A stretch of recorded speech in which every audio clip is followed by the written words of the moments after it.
الله وصليا على النبي صلى الله عليه وسلم. أعوذ بالله من الشيطان الرجيم. بسم الله الرحمن الرحيم. إن الدين عند الله الإسلام. All praise be to Allah subhanahu wa ta'ala, who has given us the ability to participate in this Islamic arrangement. Alhamdulillah. Peace and blessing be upon our Prophet Muhammad sallallahu alayhi wa sallam, the last and supreme Prophet. Say Allahumma salli alayhi, Allahumma barik alayhi. Today's the Islamic program is arranged by Munshipara Balika Dakhil Madrasa, Sherpur, Bugura, Bangladesh. Honorable President, Vice President, Principal Lecturer and all of presence, I am regarding you from the deep of my heart. Dear audience, today my topic of speech is Islam is the complete code of life. I will try to throw a good speech on this topic, inshallah. Dear audience, Islam is only granted religion near to Allah subhanahu wa ta'ala. As per Allah subhanahu wa ta'ala says in the Holy Quran chapter number 3 verse number 19, Inna ad-deena 'inda Allahi al-Islam. Islam is not only a religion but also a complete way of life, complete code of life. And Allah subhanahu wa ta'ala has declared the Islam as a complete.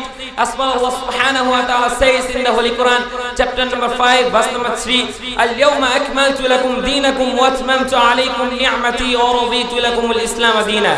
Dear presence, now I will mention you some points that will prove that Islam is only perfect religion and way of life and code of life, and the other religion are not perfect, not as a religion, not as a code of life. Point number 1, Islam has prohibited the fighting, murdering and all of crime and defined punishment for every crime. Rasul sallallahu alayhi wasallam said, when two Muslims fight each other with their swords, both the murderer and murdered will go to hellfire. It was said, O Allah's Messenger, it is alright for the murderer, but what about the murdered?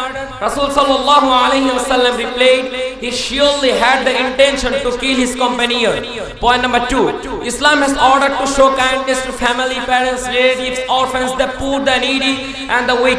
As per Allah subhanahu wa ta'ala says in the Holy Quran chapter number 2 verse number 83, وَبِالْوَالِدَيْنِ إِحْسَانًا وَذِي الْقُرْبَى وَالْيَتَامَى وَالْمَسَاكِينِ وَقُولُوا لِلنَّاسِ حُسْنًا. Point number 3, Islam has ordered to respect senior person and show affection to the juniors. As per Rasul sallallahu alayhi wasallam says, who does not respect the seniors and show affection to the juniors, he is not of us. Point number 4, Islam has ordered to respect non-Muslims.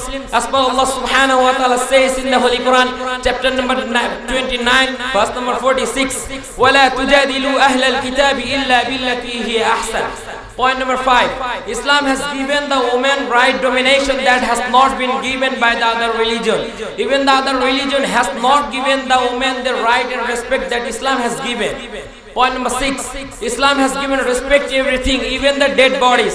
Dear audience, in end of my speech, I would like to say that Islam is the best, peaceful and perfect and complete way of life, complete code of life. I am praying to Allah subhanahu wa ta'ala. May Allah give us the ability to follow the rules of Islam and be successful in dunya and akhirah. Allahumma ameen.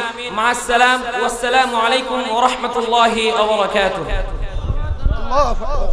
لله تكبير